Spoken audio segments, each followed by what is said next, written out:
At the moment, we live in an environment where there is increase in an Islamophobic attack, especially after Brexit. Personally, I have faced many verbal abuses and even sometimes physical abuses.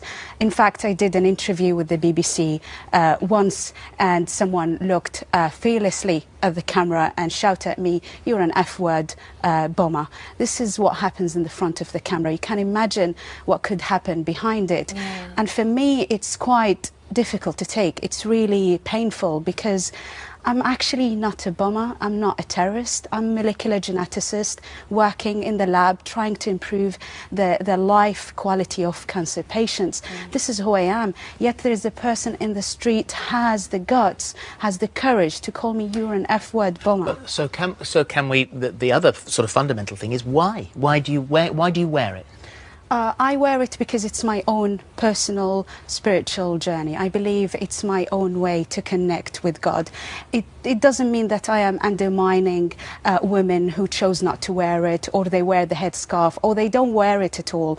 It is just my own personal journey. It's an act of worship. I believe that I will be rewarded if I can wear it, but also it has become part of my identity as well as my faith, and also a symbol of resistance to all these stereotype and negative perception about Muslim women. What we hear a lot of the time is that Muslim women is isolated, is uneducated, is failing to integrate, but the truth is that they haven't really spoken to women like me. Because Muslim women who chose to wear it are actually minority within a minority. So a lot of people did not have the chance to interact with veiled women. And then they have this negative perception and negative highlights in the media about Muslims in general. And then they see me in the street and they abuse me and other women. Dr.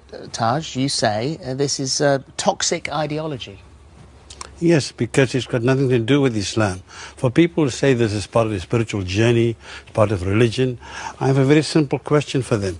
Where in this book, in the Quran, does it actually say so? Nowhere. In fact, nowhere.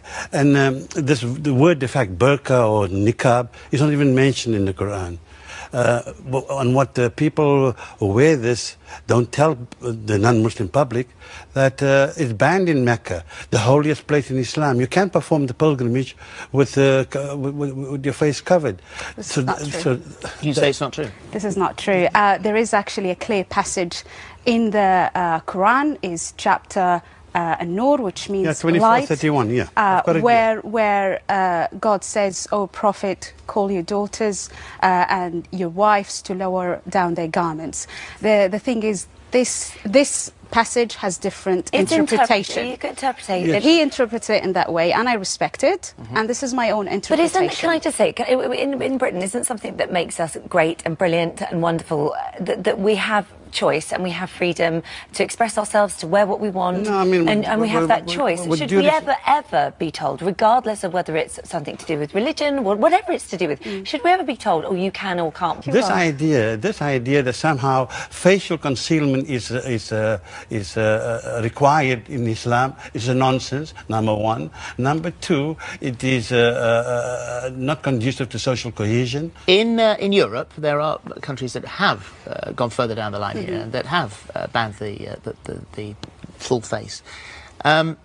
In France, many claim that it's made France's social divide worse. In Belgium, women claim it's an attack on religious freedom. In Bulgaria, it's seen as part of a disturbing trend of intolerance and xenophobia. In the Netherlands, women feel that they are like prisoners in their own home. And in Austria, it's seen as a reaction to the rising popularity of the far right. It has no benefit. That's what you might say. For example, why do you think a Muslim-majority country like Morocco has banned it, or Chad, a Muslim-majority country, has banned it, and Niger and other Muslim-majority countries have banned it? This idea that this tribal garment somehow is representative of Islam. How is this thing symbolic of Islam? How?